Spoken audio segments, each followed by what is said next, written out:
Hi, everybody. I'm Randy King with 80/20 Conflict Management Strategies, and you are listening to the S.M.E Stories podcast.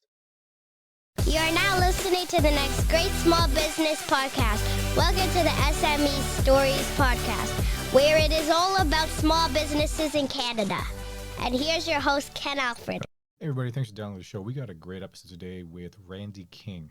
Randy King is the founder and president of 80/20 Conflict Management Strategies based in Edmonton, Alberta. So what 80/20 Conflict Management Strategies is, it's basically a mindset of how and different techniques on how to actually manage conflict. Now, it seems very simple, but we know it's more inclusive than that. All right, so Randy is an educational-based self-defense instructor who focuses on proactive skills to help everyday people manage conflict and avoid violence. He has spoken to audiences all around the world and is a founder and president of 80/20 Conflict Management Strategies based in Edmonton, Alberta.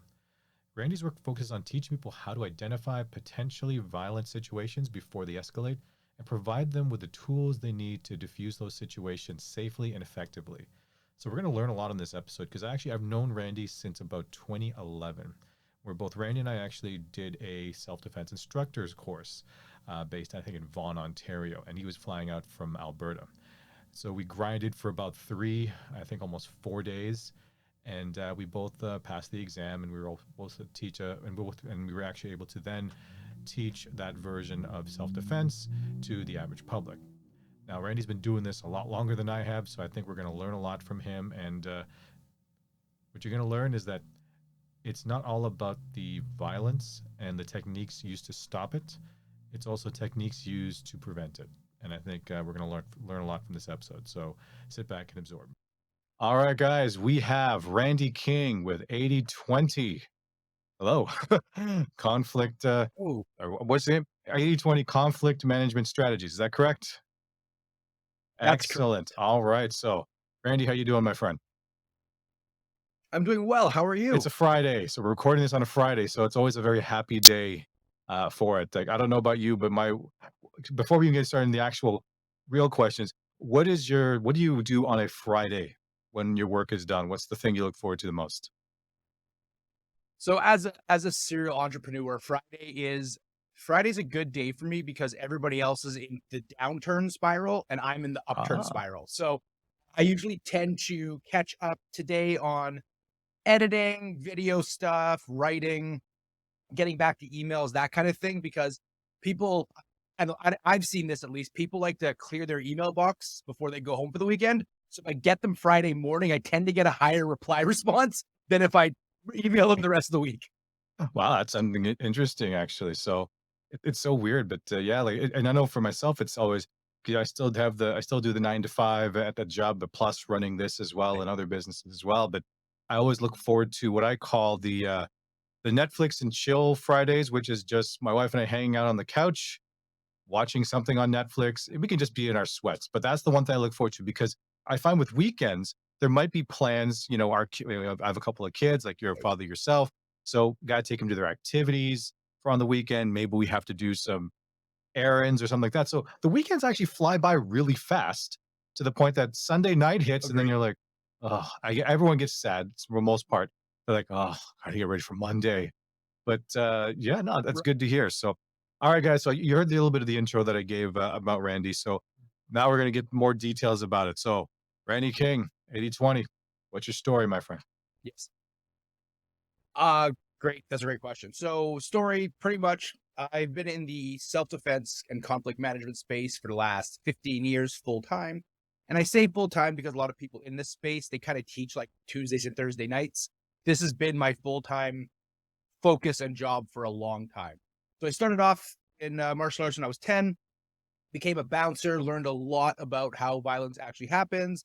Then from there, I went to train some other things. I got stabbed, which kind of changed my view on the world a little bit and training, etc. And then from kind of that point forward, it became my mission to educate people on how to manage conflict and prevent violence as opposed to dealing with it once it happens. So my motto is I want you ahead of the curve, not under it. I want you to stop it before it happens as opposed to dealing with it when it does happen. So I went from owning a gym. So I started in a garage, all good business to do. And then from a garage, I went to, I had a studio space in a loving building the police referred to as Murder Hotel. Then I got a more commercial space.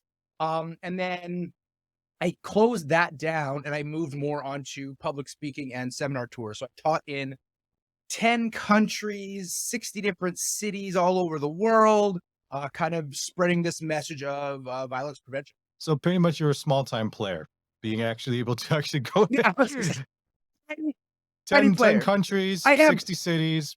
Yeah, you're small beans there, my friend, but no. Honestly, so when I did that, that's part of like the brag reel I had to do for like the new company, right? Like, oh, list all the places you taught at and all the cool things you've done. And I've been in this space a while, I've done some cool stuff.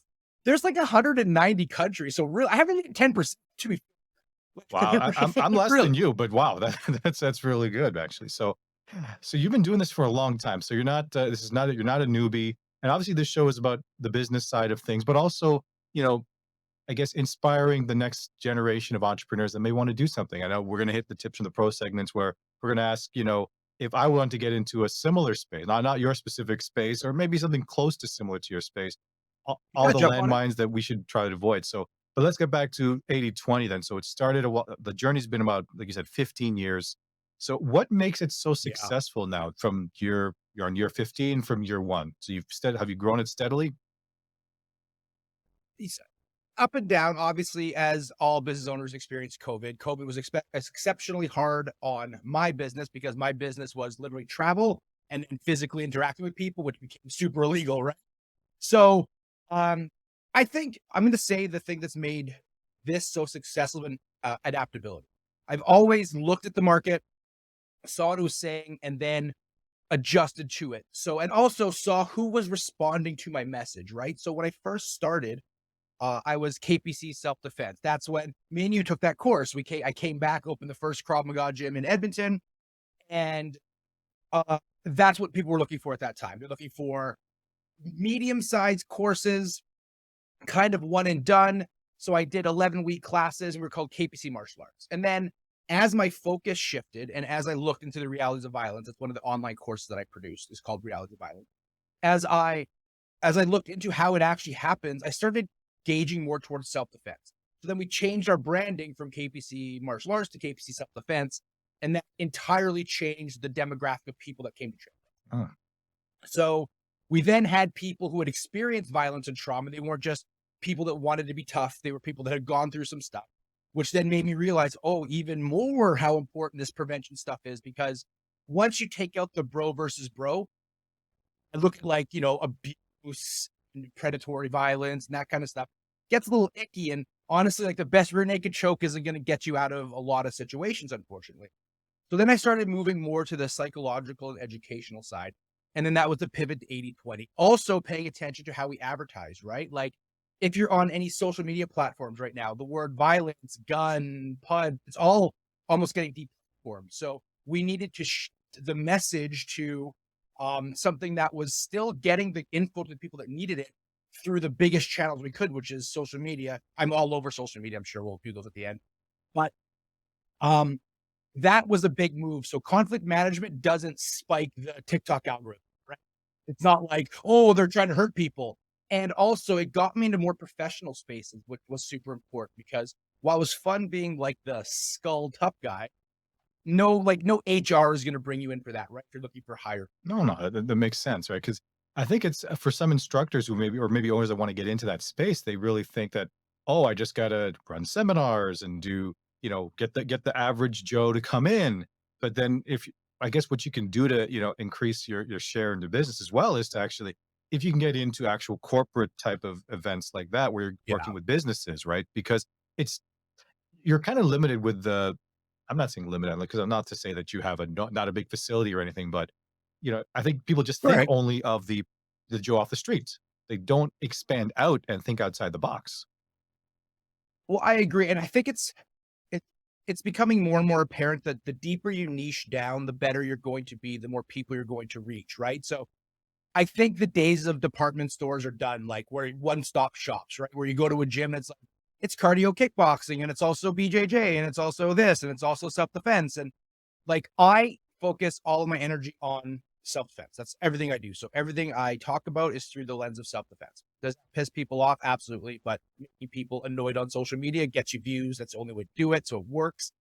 But I think for me, like, I'm very clear on who I want to work with and what I'm trying to accomplish. And once you have those metrics in mind, copy becomes easy, advertising becomes easy, all of the like business to business or B2C business to customer stuff becomes easier because when the people come to you, they've already like self-selected, right? So sales become easier and just it kind of rolls that way. At least that's what I've Well, yeah, I experienced. think for a lot of the challenge with martial arts schools I find nowadays is that they try to be everything to everybody, right? So before, when UFC came out, the schools of whether it's just a karate school or a judo school, they all kind of they all suffered during what I call the MMA school, right? Because then they had all these different specialties coming in. So they say, yeah, for Right. this monthly rate, you're going to get access to like all 6 to 8 martial arts. But then the problem is Right. sometimes the classes that taught those ones, so of those 6 to 8 martial arts, they may only have 1 or 2 that are actually, fairly in depth, where the other ones are just kind of like you're just kind of offering it, right? So you're not really learning as It's much. like it's like going to a restaurant like that has like 300 items on the menu. You're like, there's no way all of these The can be good, Chinese restaurant menu, right? that Like that's there's the one thing I always joke with people about. yeah, it's exactly like that. Like if you go to Cheesecake Factory in the US, like it's like 180 items. I'm like, there's no way all of this is good. Some of this has to suck.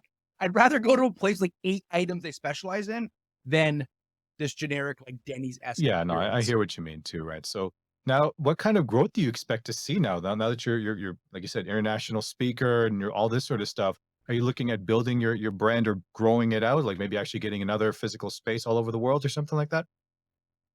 So you actually caught me at a really interesting time because COVID put me on my heels for the first time since I opened the business. I have been I'm going to use the word lucky, but luck and work, they kind of go hand in hand, where my business started very small and I grew exponentially. So right before COVID hits, two major events, one major event happened. We lost our house Oh, on fire. jeez. So we lost all of our possessions. Everything was gone. We'd moved to a smaller place to kind of like, go to ground, get back what we needed to do. And then, but I had a sold out seminar tour. I was speaking in like I had like 50 or 60 dates.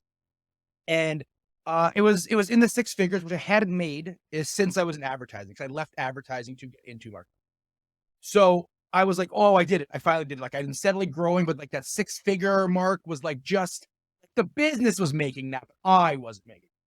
And I was just there. And then obviously COVID canceled that. And so I had to pivot to survive because this is what I do. It's not like I wanted to get a regular job like bagging groceries, whatever. Not there's anything wrong with that. It's not what I like to do. And I started moving to the online space more than I had already been. I'd already been doing podcasts. I've already been kind of savvy with social media. Like if you Google me, it's obnoxious how many times you'll see me pop up. So like I'm on social media. Even my daughter's in now. We have a TikTok channel together called Defense Talks with Dad, where me and her chat about it's a How family how business. sorry, how old's your So daughter? my daughter's Oh, 13, wow. It's 3 years older than my daughter yeah, right now, 14 and so I'm trying to get her into well, she already has her own podcast. Now, she hasn't released anything yet. It's more like oh, an audio cool. diary for herself, which is okay, and I'm like, you know but anyways. That's That's awesome, I think, Ken, and, like, it's really cool because, like, what my daughter's learning right now is social media management, which is going to be a very desirable skill in the future for employment, right? So she's learning how to do metrics, etcetera. So, I had to pivot. So, my first thing that I did, my rule is be of service. So, the first thing I did was when everybody shut down, I said, "Hey, instructors, if you don't know how to run Zoom classes, if you don't know how to do any of this stuff, let me run your class for free for the night. That'll give you a day to see what I do and learn how to run Zoom classes. And then I'll do this predatory violence seminar for your clients. And that gives you that time." I did about 45 of those over the pandemic. Yeah. All for free because what I wasn't doing anything either. Right? But that helped me reestablish, value into the industry, showing people I'm willing to help. And also I needed something to do. I was going crazy. I'm a workaholic. So that was interesting. And then that showed me that there was interest in the educational side and there was interest in the online teaching. So then I produced an online course That sold pretty well, better than I thought it was going to sell. And it got me to new markets, blah, blah, like all advertising does. We did a second course, and that's kind of where we formed into 80/20, where we were looking at what I was producing. 80% of it was education, 20% of it was physical response. So, okay, let's just call it this. Unfortunately, that's also Prater's rule, which is the opposite, but people know the name. So to answer your question, what I'm planning on doing now is I'm moving almost entirely into public speaking. And so I've hired a team. We have a new podcast studio. This isn't it. We're in another one. We're doing new podcasts, getting onto the speaker circuit. We're producing these. But I do see exponential growth because the markets we're hitting now are just higher levels of clients, which have more income and they have more ability to pay. But with that, the way the business is designed is 10% of everything we make from speaking is going into a slush fund. That slush fund exists, for example, let's say a women's shelter wants to hire me, which I usually teach at. And let's say they can't afford to bring me in. We're going to pull my pay out of that slush fund in order to still be able to talk to the people that actually need Oh, so you're self-defense. still helping Because people without you're, always, so getting that on. Because I know for a lot of business owners, for some of them, especially I find in the fitness space, their goal is that they actually want to help people, right? Sometimes yeah, they're the worst salespeople because if the yeah, most common objection you'll get is, oh, I can't afford it, all that sort of stuff. So then they discount their service to the point that, oh man, I'm going to take a loss on it, and they either pass on it or they kind of regret it. But that idea, that the strategy that you had there, putting money aside so that, whatever your fee is that you normally would do, you just take it out of that so you can yeah. still add that value and still help those people that need your service. Exactly. Well, that's always been my biggest fear is because obviously as the business grows, my fame grows, my name grows, which means I'm getting higher levels of client, Sorry. right? Back to what we were chatting about. So we were Can you hear talking, me I now? know can be kind of hard to get back into, Okay. but So you were I saying was that laughing. nowadays your expansion for growth, because now you're dealing with a higher level of client, a little bit of a bigger budget. Yeah, I have a bigger budget, but like I said, my big concern was that disconnect between making rich people safe and not dealing with the people that I think really need it more, right? Because just resources economically. So, and I see this with instructors, the more successful they get, the further they're removed from the original base that made them. So I don't want that to happen. So that's why we created this fund so I can still work the people that need it the most. Because I still get emails all the time from people like who are leaving domestic situations, and they're like, "Well, I can't afford your private rate." And I'm like, "That's fine. We have a slush fund for that. Let's figure it out." So that's always the goal for me is to be helping Yeah, everyone. no, that's great. So, like in terms of your business right now, one of the biggest things I get a lot from owners is, they're all worried about when they want to start their own business or even running a current business. They're like, "Oh, my expenses are too high. Or what can I do to how can I reduce my expenses?" So, at least in your particular space, Randy, like what do you find is the biggest expense that you're currently doing running your business? I would say my biggest total cost is subscription fees to keep the online machine working, right? So my podcast, my uh, advertising, all the online fees are definitely the biggest cost. My studio space is a low cost, and it's one that's expected. I would say, yeah, that's definitely between Zoom and branded email and website maintenance and all that kind of stuff, and like keeping the online courses up and having the subscription fee there. I would say that would be my biggest expense, but my general rule is I'm allergic to overhead. I don't like it, or it makes me sick. So I try to keep things as low as possible. And I think that's one of the benefits of a service-based industry like mine is I am the service, right? So as long as I stay healthy, we can provide services. So, right, people fly me out. I do a gig, we'll do a conference or a seminar. But for example, we're in Prague. I'm keynoting in a seminar in Prague, big time, Randy, doing at a thing called Understanding Human Violence, where myself and another instructor flying out to do a speech there. But there's not a lot of overhead on that for me because it's just me showing up with my laptop and PowerPoint, right? So it's not tricky, but keeping people aware is my biggest money investment, right? And fortunately, my biggest time cost investment is TikTok and Instagram. Like, it's necessary, but like how many times do I have to tell people the same thing when I could be creating a course or whatever? Yeah, like I was going to lead into the next one was how important is social media to your business and what tools you use. And I think you mentioned Oh, TikTok, Instagram, everything, right? it is entirely my business has entirely been built off of a social media. So when I first started in 2005, it was Facebook wasn't really around where I am. It didn't really come to 2007. But back in the 2008, 2009 days where pay-per-click advertising, they didn't know how to price it. Oh, that was the gold rush for me, right? Throw $15 in a Facebook pay-per-click. We had like 50 people come in. I'm like, this is the best. They figured it out now. But I honestly think social media is super important. It's something you have to. There's no way around it. Even if you're making like welding things, you need to be on social media talking about it because people, in my opinion, people there's so many options out there now. People are buying you as much as your service and also as much as you're giving back, right?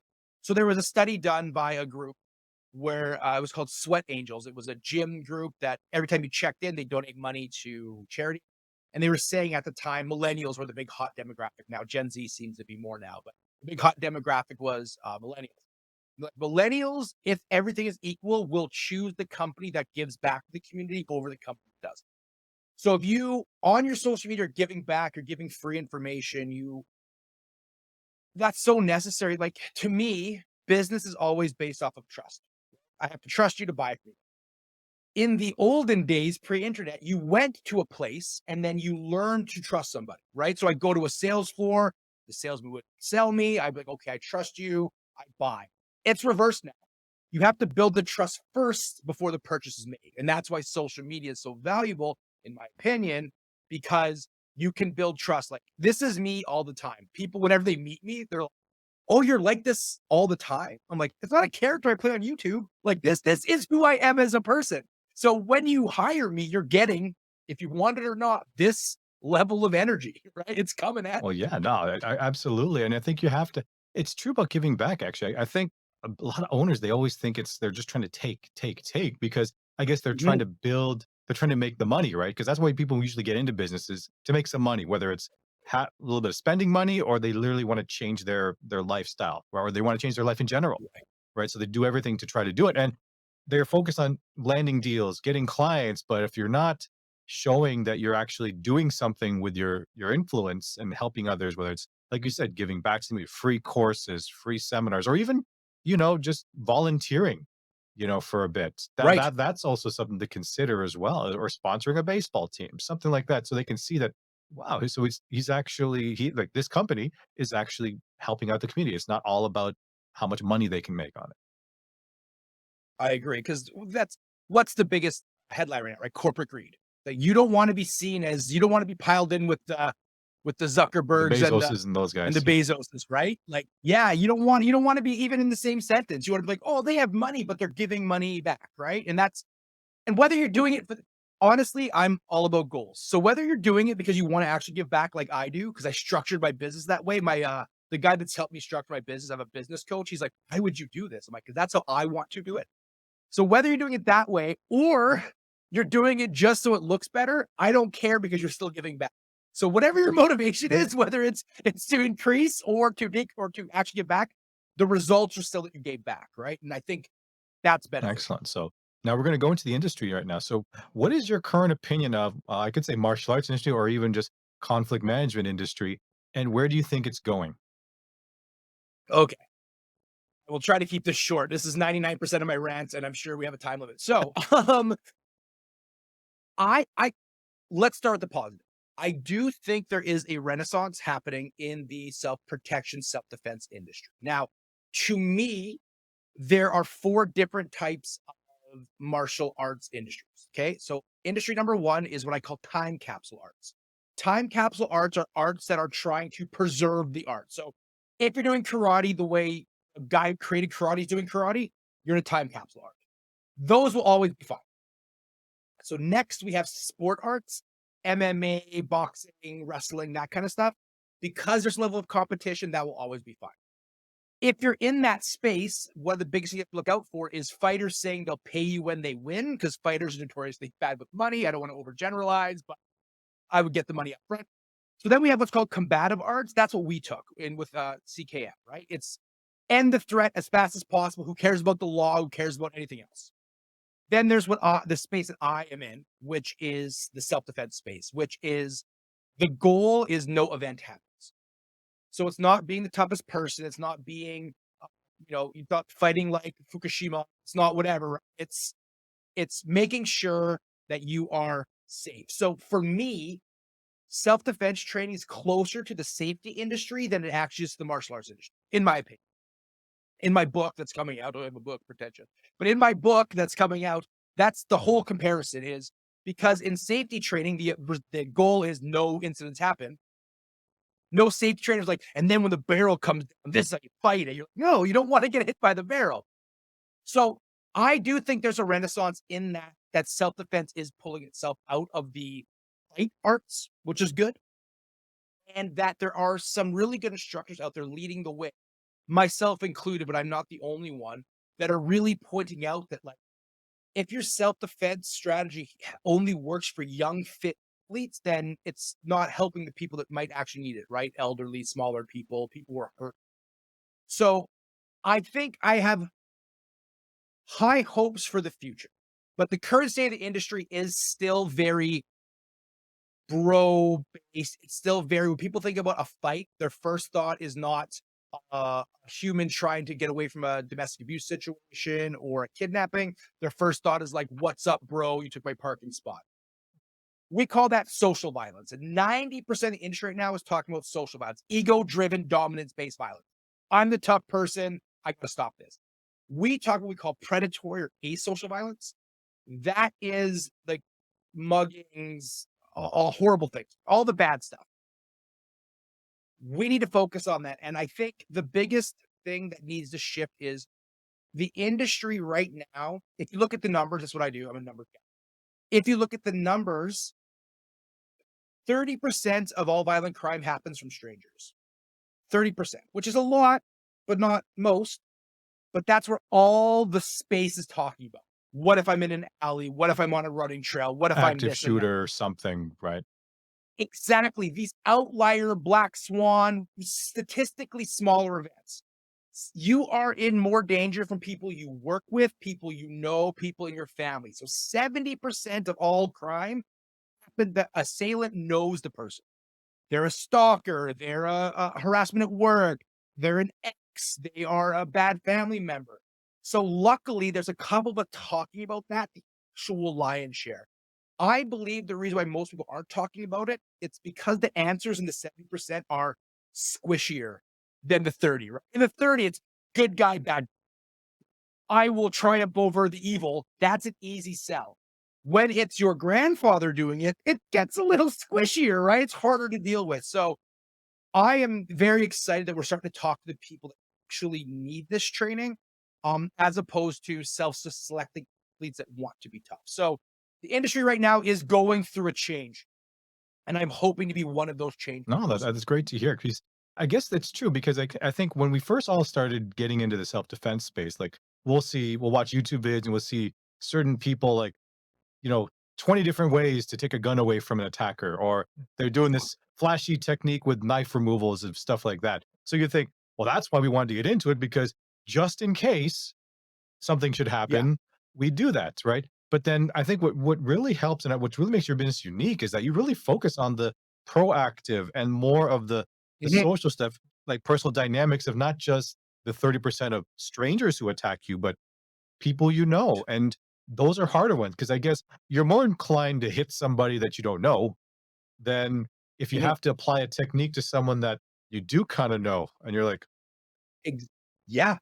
There's a lot more bars for entry, right? Like, oh, am I overreacting? Am I under, right? It's insane. yeah. So you're doing a lot of like, de-escalation if you can and run. Cause when I used to teach it as well, like when I first would do like classes or seminars and I would tell people to run away from a situation, a lot of them were just like, what? Yeah. And remember, these are like Yeah. college age kids, and you're like, what are you talking about? I said, no, if you come home alive, all appendages still on you.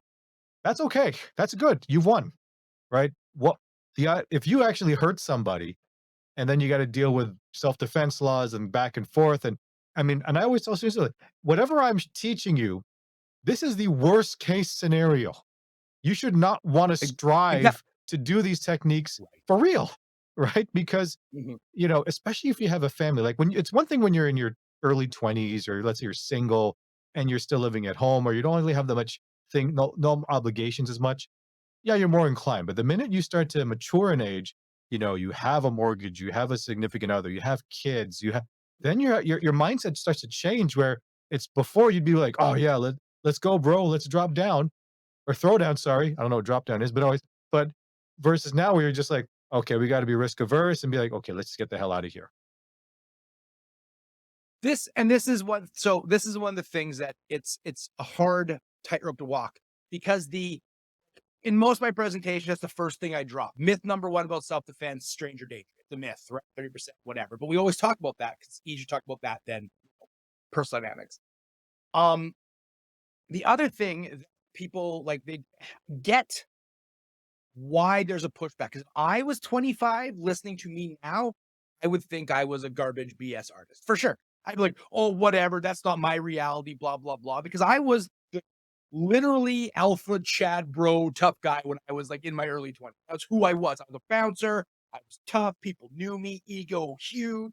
So I've gone through a big transition, and it's a hard journey. And that's like one issue with TikTok. Will get young men being like, I would never. We have a whole thing right now. It's blowing up our page about palm strike versus punches. And I'm like, yeah, I advocate palm strikes. They're just safer, blah, blah, blah, blah, blah. And everyone's like, oh, I don't want to look stupid. I'm like, if how you look during a fight is your biggest concern, you probably don't need to be in that Yeah. fight.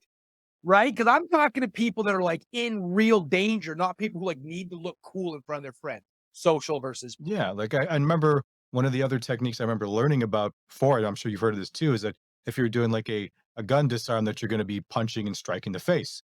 Well, if you break your hand, if they duck their head, you break your hand. How are you going to operate the gun if you happen to take it away from them?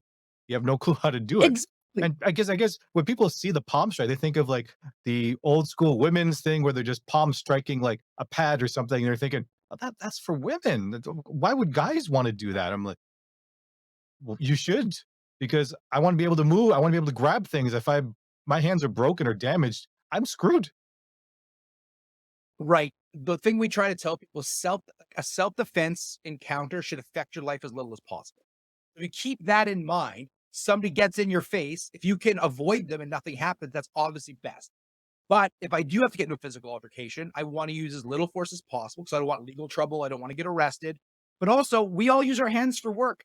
Growing up and punching somebody in the head and breaking your hand is going to affect you for No, 6 here, to 8 so I do think there it is will a be a- renaissance coming in the self-defense industry. I really do. I think there are a lot of people moving towards the less stranger danger, more stuff that people need to understand when it comes to violence. And that makes me very happy. So I think the space will be better. There's a couple of big names that have transitioned to this model. But like that, the thing is, like I said, the default thought process that most people still, when they hear self-defense, is how do I stop a bar fight? How do I stop road rage? When we're talking self-defense, we're talking like, how do I get out of a bad situation? Yeah, no, that's really good. I mean, because like you said, it's not the cool stuff that everyone thinks of, right? When they see the person that can take out a bunch of people at the same time, whether it's some ninja technique or something, or something like that, or some I don't know, I can't even think of it right now, but either case, yeah, it's not the pretty stuff. But then self-defense is not pretty. It's not, No. if you want something pretty, definitely do some stunt fighting. Become a Yeah. stunt fighter or a professional wrestler or something like that if you wanna look cool doing it, Yes, right? and that's the thing I always say, like, because it sounds like I'm picking on traditional arts. I'm not. Do that for the sake of doing it, but don't if you're teaching a traditional art, don't put on your window you're teaching self-defense because you're giving the wrong information to people, right? You're branding incorrectly. Yeah, I totally agree, and I remember this a long time ago. I know this is not supposed to be about you, but I had a story where after we did our course, Yeah. and we did 4 days of grinding, and we had to survive multiple times, and I'll tell you 2 quick stories. One is Randy and I were doing this course, there was one drill that we had to do, and I think we had to do it almost quietly, and we had to do it very slowly because it's true. You want to start off the technique slowly first before you really ramp up the resistance or the intensity. And it was supposed to be like a headlock defense move. Randy had me in a headlock, and I was the one that's supposed to be trying to explain the technique so that the instructors can hear what I'm doing. And then I said, when you get taken over, and Randy, not knowing that, I think we were the first group that had to do this. He did a complete headlock judo takedown and it slammed me on the ground. Thank God it was Matt at service. That everyone else in the class, they were kind of snickering because they were like, oh wow, I guess a lot of them thought they would just, you know, while they're in the headlock, the next part is they're just going to lie down and then they're going to have the attacker on top so they can continue the thing. No, Randy just flips me and slams me just like we're doing it. So that was that. But so back to one situation that I was talking about was after we did our course, it was pretty good. I thought it was we learned a lot.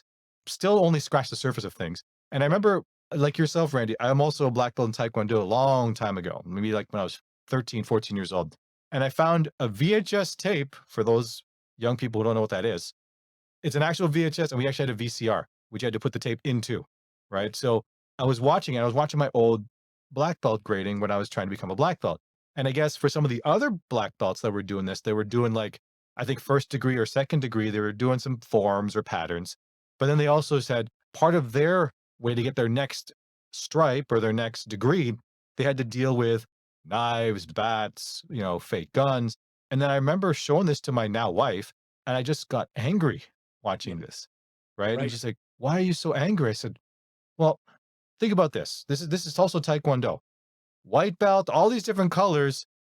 Black belt is when you finally actually learn how to deal with a really bad situation. Because you remember during the course, they were, even though they were prop guns or prop knives, we were still getting attacked Oh yeah. with those things, right? So to see that, I was like, you've got to be kidding me. Because how many years does that take just to get to that level where you learn something that could happen literally if we just leave our house right now in a dark alley or somewhere?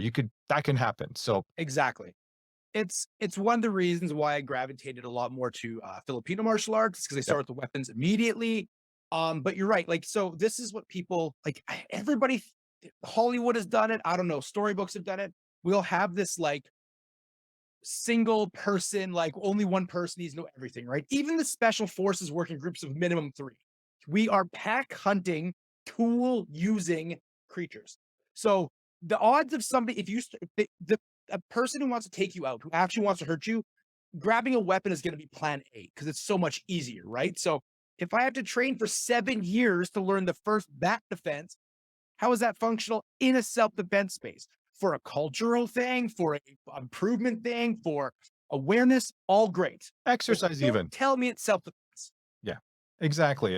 And that's the thing too. Like I also agree. There's nothing wrong with any martial art that's No. doing it for the sake of it. But like if you're talking about a reality, like a self-defense art, Yeah, you want to call it, then it better be geared towards it. That should be almost day one where you yeah, should be having to deal with it. Even if you don't do weapons right, but if it's like really, punching, choking, kicking or something, or just simple ground defense, like, my wife and kids, they're doing Brazilian Jiu-Jitsu right now. And cool. hopefully by the time we're recording this, hopefully by in a couple of days, my wife will get her blue belt. Oh, Fingers wow, crossed. that's impressive. She is. She's very feisty. Mrs. K is actually really, really good. She's not much of a striker. She doesn't like to box or kickbox. Oh, she likes to hit me, right? Especially when I'm just in the middle of something. She'll just do like a Muay Thai shin kick right to my bum just Right. because she likes hitting me there for some reason. I don't know why. Not that I did anything wrong, but anyways, aside from that, but that went on a totally different tangent than what we were going to be talking about. But so I know we kind of jumped over a bunch of different things, but in your opinion, Randy, like what has been your biggest, I guess, failure, but also success so far in the last 15 years that you've been running your place? I would say that's a good question. So many. Luckily, I fail almost always. I make the joke that this is the only job I know that a lifetime of bad decisions has actually made me money. Right, with all the bouncing stories and stuff. I would say I'm going to say my biggest overarching flaw is not outsourcing things faster. Thinking I could do everything on my own, thinking that it wasn't worth the investment, right? Because as all business owners go through this, right? You're gonna know you should know your business the best, right? You should be the one that knows everything. You should learn every part of it at least a little bit. I got screwed over by an accountant. They took my money. So like I had to learn bookkeeping and there's stuff that like that you need to know so you don't get taken advantage of. But if you can like the second you have the budget to outsource, do it. Even if it cuts into your pay a little bit, like eat macaroni for a week or whatever. It's gonna make everything so much better. I had a team before the pandemic. Obviously, the gym shut down, but like once the team was there, it was awesome because I could do the things I wanted to do. And as business owners, where you only have so many functional hours in the day, and you should be doing the thing that makes you you, right? I like for me, I should be speaking, doing stuff like this, creating content. I should be right. That's what I should be doing. I shouldn't be worried about invoices and stuff. There should be somebody else who that's their focus, so I can give the best version of me to the things that are the most important. So my biggest mistake, and I just got over it pretty much recently because I of just like I said, accountants have messed me over, and I had a bad business partner, so like that didn't work out well. So I had some trust issues, but I'm finally back into the space of outsourcing, and now I have an amazing team of people that they're all most of them make more money than me some weeks at the moment, but like we're investing in the business. So I would say that'd be the biggest mistake.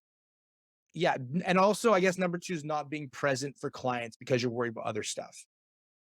Yeah, that's the biggest fear I think most of us do because, like you said, we all start, lean because Yeah, we can't afford, like you said, some of these services, and it's hard being the head chef, the head maintenance person, the head accountant for your small business, right? So I think a lot of the theme I'm getting from owners is that, you know, they always say sell your strengths and buy your weaknesses. right.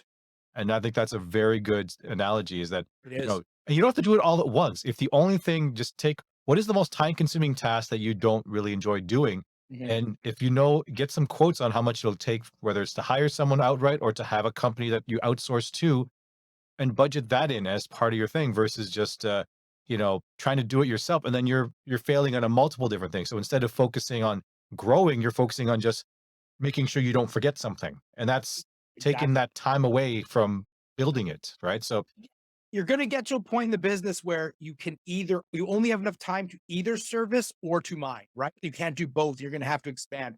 Like personally, admin person and salesperson should be your two first hires.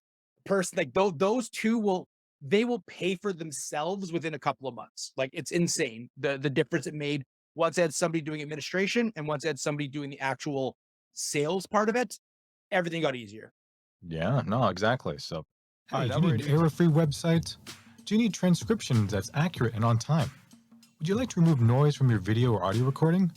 Do you need a spokesperson for your business? If so, we can help. At Northway Capital Group, we are happy to announce that we are now providing website testing services, audio transcriptions, and audio cleanup, as well as spokesperson services. We would love to help you on your next project. Contact us for more information at northwaycapitalgroup@gmail.com. Now it's time for tips from the pro. All right, now we're gonna do tips from the pro, just in terms of like, okay, we're trying to start our own thing. So now you've been doing this a while, and now we're gonna see how you can give advice to those who want to do similar stuff that you want to do. So, Sure. all right, so I want to start. I'll call it a self-defense business. We're not gonna compete style versus style or anything, but we're gonna say, okay, should I try to offer a lot of different things? Should I diversify my service offerings, or should I start small, like with only one thing that maybe I offer? I would recommend you niche down and pick your thing that you are most passionate about because that one will give you the most energy. Then once that builds up, because you're gonna have a capacity, like you can only put so many people in a room, et cetera, et cetera. But starting off, yes, do that. But the more important part is know what the goal is. So when we started the gym, I knew self-defense was the goal, but we had to run a ladies only kickboxing class to pay the bills. But once the bills are paid by self-defense, we axed that class. So the answer is in between. I'm sorry. But I would say to start, just pick the thing you like, whatever it is, and really niche down. Like become the best version of you doing that thing. Don't be somebody else. We don't need poor clones of people. Be the best version of you doing that thing. Yeah, I think that makes sense because I think, like you said, you're going to try to do everything, and there's nothing wrong if, like you mentioned, that if you just start this thing and you're only doing the Tuesday, Thursday classes, maybe Yeah. you managed to talk to a gym and they say, okay, we'll let you use our class for, a couple hours a week. Right. Start with that. Then you can slowly start to layer things into Exactly. that, right? Because then you got a space to worry about. So that's good. So this one's going to be a bit of a harder question because then because for some martial arts studios, like if you were, let's say, a competitive fighter and you start your own business, like a gym of some kind, you have that competition experience that you can kind of lean back on. Now, Mhm. self-defense is a little bit of a different story because we don't want to say, like in your case, it's you've actually had to utilize a lot of things. But what if it's someone that says, I really am passionate about what you're talking about, Randy, and I want to do that as well, but I've never been in like a physical fight or that threat of violence thing. Is the training I take through a course or anything going to be enough to try to sell this or try to start this business? Or do I have to say I've been in X number of fights and what do you say to that? I do not believe you have to have experienced violence to educate people on violence, just like I don't believe a doctor has to have cancer to treat cancer. I don't think it's necessary, Good right? point. You can learn a lot of stuff through this. And here's the other thing, having experience might also kind of work in reverse for you because violence is a big picture and we all only have a sliver. So my experience is social violence in a bar. That's not going to port over to something else. But if I think it does, that might actually be more problematic. So I would rather you educate yourself higher without the experience. And then maybe if you need to for like that social credit link to somebody like myself or other people who have gone through it as like that litmus check, but you don't need it. It's not necessary, right? That's why I use the doctor example all the time because people I ask like me, that example. I might use that example actually as go well, for it. right? Because I think too, like when if you learn a specific technique on, let's say you're dealing with a choke or something, and you do some type of escape where you can run. And I'll tell people, okay, that's great, because then if that happens on the street or something, you can run, no problem. What if that happens in your home with your loved ones in the house? Are you going to run? Exactly. Right. It's So all contextual. It's all all contextual. self-defense. There's four major factors in self-defense. There's you, there's them, there's the environment, there's luck. So you, what happens to you, stress response, etc. Them, what they have, what they brought, the environment, who are you with, where are you at, and then luck. There's been some situations where, like, I had a guy try to do a double leg takedown on me. The guy probably would have beat the Jesus out of me, but he broke his knee on the concrete because he was used to mats. That's Oh luck, boy. right? I was like, oh, there's no fight here. That's nice. But on the other side of the thing, right? I was in a fight once where I was fighting a guy and I was winning, and then I slipped on ice and I cracked my elbow, and then the guy beat me. So there's all these factors in it. But yeah, you can't, this is not a one size fits all answer area. You can't be like, just do this. One simple trick is not going to work here because there's so many different variables when it comes to something. Yeah, and I know that's not what people want to hear either, too, Oh, right? Because they thank just you. want to say, if I learn how to do this one technique Yeah. that's going to scare everybody else to want to mess with me, then that's what they'll do. And that's why, it's a learning, it's a long-term thing. It's not something that's going to be picked up and then you're good. You never have to touch it ever again. So Ex- And people want it. They want to set it and forget it. They want, set it, okay, forget check, it. self defense is done. All right, let me ask you a question here then. So for your business then, do I need any special kind of insurance, right? Because especially because it could be along the lines of fitness or martial arts. I'm sure there must be some type of insurance if you're running things, especially if you're doing like an actual physical seminar, not just on the speaking circuit. Yes. So obviously carrying your own liability insurance is always a good idea. When if you're looking to run a gym, then there's only at the time I was doing service or had insurance for the gym, there was only two service providers that gave insurance for martial arts gyms. So you don't get a lot of competition shopping. But if you're not doing like hardcore training, you can do different things. But yeah, there is special insurance you do have to get in order to do physical stuff because it's like in essence, a martial arts gym is a safe space to do dangerous things, right? That's what you're doing, right? We're creating matted walls and padded things to choke people out and create, you're doing dangerous stuff in the safest way possible. And insurance companies obviously solve. As I travel, usually the people that almost all waivers and insurance riders say and people employed by the company. So usually I'm covered under their insurance, but I do still carry my own liability insurance just in case. Well, yeah, I think it's also very important to have. Not to say that we're not licensed insurance agents. Obviously, please Right. contact one and Yeah, get yeah, some quotes on it. But just say it's better to have it than not have it. You know, exactly. As a guy that lived through a fire, thank God I had house insurance. Thank God I had renter's insurance. If I didn't, much different. I'd be in a much different space. Is the house built now, and is everything okay now? So, still some lost stuff going over there, but yeah, we just bought a new house, so we're moving Oh, in okay. July 1st. Excellent. Okay, fine. Back to this one here. Last Yeah. question on the tips from the pro segment here. So, what is your best strategy for either non-paying or, let's say, difficult clients? It's the same strategy I have for self-defense as I have for clients, which is proactive, not react. So there's some bars for entry to engage me as a person. If any of those are hard to do, I just won't take the client. Right. So like I require X amount of days notice. I require a deposit that's not refundable. I require right. So I train my client on the front. This is the way I expect to be treated. Here's my contract, blah, blah, blah. So then on the back end, I don't have a lot of that, but I learned this through experience. I've been screwed over multiple times. I learned that on the back end. So my advice is take care of it in the front. If they give you any flack, no matter how good the deal seems, if it's maintenance, if it's too hard to book, if it's like it's stressing you out to book it, it's just gonna get progressively worse from there. So Yeah. don't work with them. Yeah, like to try to, like you said, get it in the front end because it's true. Like if they're a challenge for you just to start with them, Yeah. you could imagine once the relationship starts to go, it's going to be even harder to get rid of them, and it's going to Right. cause you all this stress. It's going to be the one, when you look at your calendar, you'll be like, oh no, I Yeah. have a call with this person, or this person's coming in this month or this week. You're like, you should want to see people coming in, or you should want to be meeting the clients that you're going to be working with. Yeah. You should not dread seeing that. So, I all right, agree. last couple of questions on these more relaxed questions. Then we'll do the rapid fire round to wrap it up. All right, what Awesome. has been the funniest small business story you've had running your business? So, my funny, weird, not funny, haha, but I had my first, my first gym, the first one I opened full time out of the garage. Um, no insurance yet. It was on the second floor of a building. I had moved all of my stuff in and we were going to start setting up the next week, and a pipe broke and wrecked all of my equipment, all of my books, Oh all no. of my certificates. Everything got just destroyed.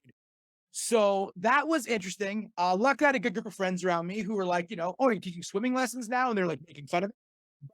That was a very interesting story because like I'd leveraged everything. I quit my full time job. I'm like, I'm doing it. We're doing it. We're doing this KPC thing. And I had all of my gear that was like my personal gear that I had for years to like open the gym. And I just invested in some equipment. I took my savings out. And then literally day one, whoa, everything, I started at zero. Oh So man. that was crazy. But it's the like, this is the rule. This is the life I chose, right? As an Mhm. entrepreneur, what's the joke, right?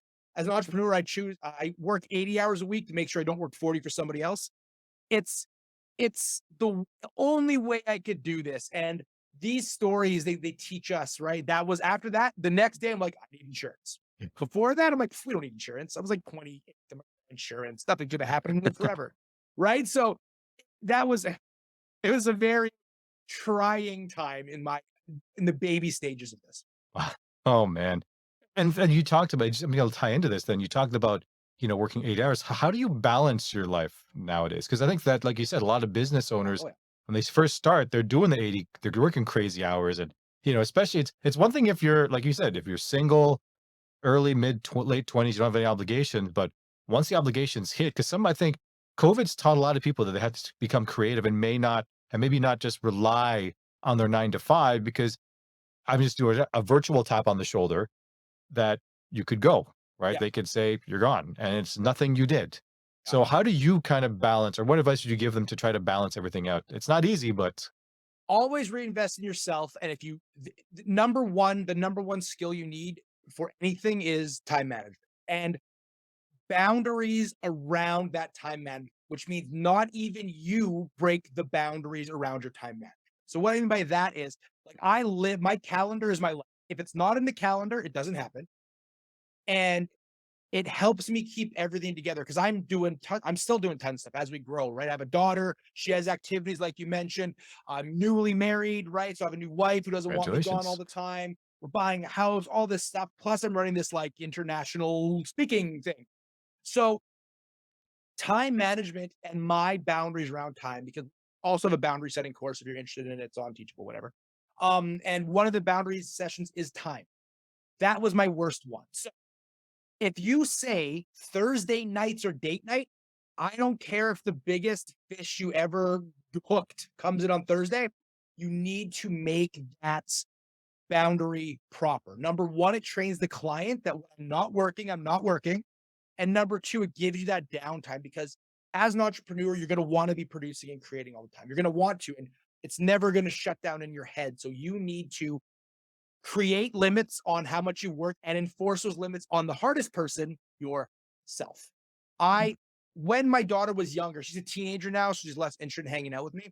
But when she was younger, I used to have her every second weekend.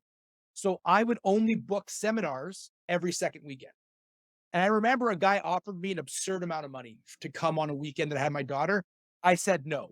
He then went online and was like, when Randy says he doesn't work, Randy doesn't work. And that changed my client base entirely.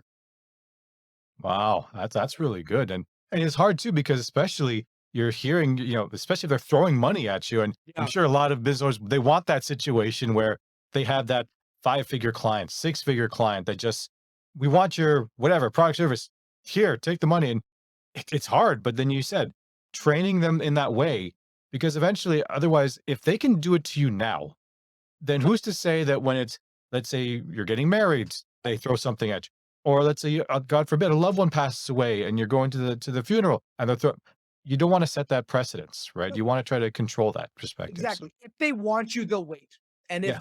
if they can't, if they have that much resource and they can't wait for your services, like you said, and you say yes, they're going to be a nightmare for the rest of your client experience. They're going to know your boundaries mean nothing. So they're going to be Exactly. like, oh, who cares what you say? We already know you'll take money to, skip out on your wedding. Yeah, exactly. Not to say we're going to condone that, guys, but No, don't.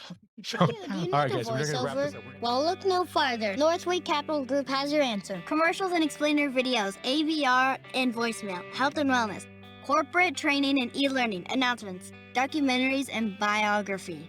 Contact us on social media or email us at northwaycapitalgroup@gmail.com. Now it's time for the rapid fire round.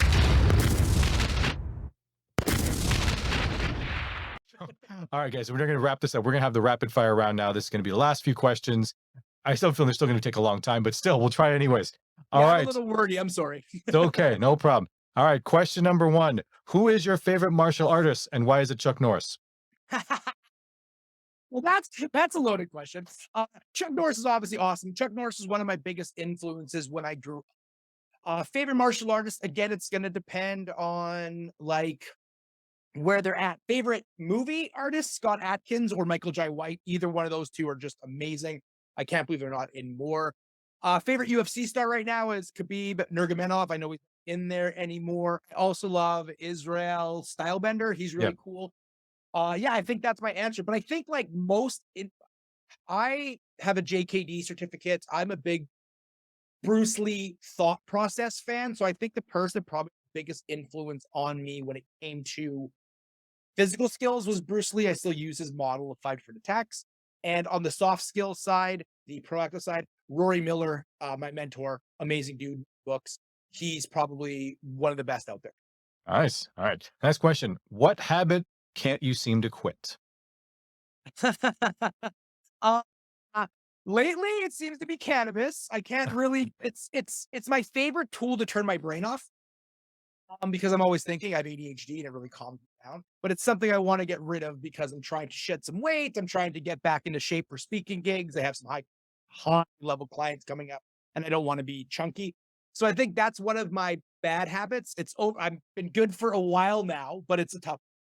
And I think business habits, I'm going to go back to that time management thing. It's hard to say no. It's really hard to say no to money. It's very easy for me to be like, do this, do that. But I think that's one of my bad habits. No, And no, obviously overcommitting because I'm an entrepreneur. not here, especially like for canvas. I've never done canvas myself, but having a thing to shut off the brain. My thing is just watching YouTube, right? Just easily Oh, shutting my that's brain off. And then so much better. because then my wife would, Mrs. K will come in, like and say, no, 9:30 at night. I'm just waiting for her to come down. She just finished shower. The kids are sleeping. And we like to go to bed around 10:30. So I'll just be there watching YouTube and something mindless, nothing to, it could be something like pressure washing videos, Right. cleaning the side of a sidewalk that's really dirty and now it's clean, Interesting. right? I'm Or, gonna try that. or some people, some even cutting soap. Yeah, super satisfying. People love that. Yeah. So I'll watch. She's like, what do you watch? Right? Why are you watching that? I said, well, it's because, like you said, your brain is going a mile a minute throughout the entire day. So when you just want to just watch something and just, because it's same thing with reading too. Like if I'm going to read something, I want to absorb what I'm reading. So Yeah. some people say, oh, I like to calm myself with reading. I don't want to get that absorbed into it because then if I'm thinking about all this other stuff, I want to turn my brain off. And I'm like, oh, look, the sidewalk is clean. See, that's fair. And you're probably like me. Like, I don't read fiction. I Yeah. only read like, nonfiction so I can get better and increase my skill. So I'm not gonna like sit down with like, I just got a book called The Anatomy of Violence. Like, I'm not gonna chill out and be like, oh, let's read this when it's like Glass of wine. I can see it right now. Excellent. All right. Next question here. If a sandwich was named after you, what would be in it? And what would it be called? So I'm gonna answer what I think everybody else would answer. It would have to be a ham sandwich for sure. I would say, honestly, it would probably be. So it would be on a whole wheat roll, and it would be ham for sure because I'm a ham. It would be spinach. 'Cause I'm obsessed with spinach. There would probably be a fried egg on it, and then there's this curry ketchup from Germany that I buy. It's ketchup and curry combined. It's so good. And I found a German store, and so that would be the sauce. So that would be the Randy King sandwich. Even though I don't eat a lot of pork, not for religious reasons, I just don't. There's no way I could say there's a sandwich about me that doesn't have ham. And it would be called the Randy King sandwich. Is that what you want to call it? I don't know. I don't know. Maybe I call it like, hmm. See, people can see. Name sandwich. I don't know what I would call it. Yeah, because people can say what they want in their sandwich. But if I said, well, what's the name of it? And they're like, that's a different story. A lot more Maybe. thinking involved. Maybe the showboat. The showboat. The showboat. Put that on a Yeah. t-shirt. So, Yeah, put it on a t-shirt. all right, last question on this one there. So, what is your theme song and why? So when that Oh. music hits, if they know Randy's coming. So there's literally a song by Seven Dust, or not Seven Dust, rather, Avenged Sevenfold called "Hail to the King," and so you like to crank that up when I roll up the seminars because again, I'm a giant showboat. So Nice, nice. Yeah. So, any other final thoughts or any other advice you want to give to any listener that wants to try to get into your space or just start something? Yeah, no. Can you give me 1 second? I'm gonna just pop something up. Sure.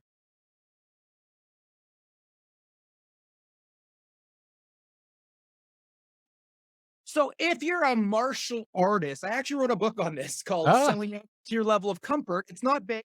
It's on Amazon. And it shows you all the ways I tell you how to niche down and stuff. I was thinking of having the conversation of how to run a business with people.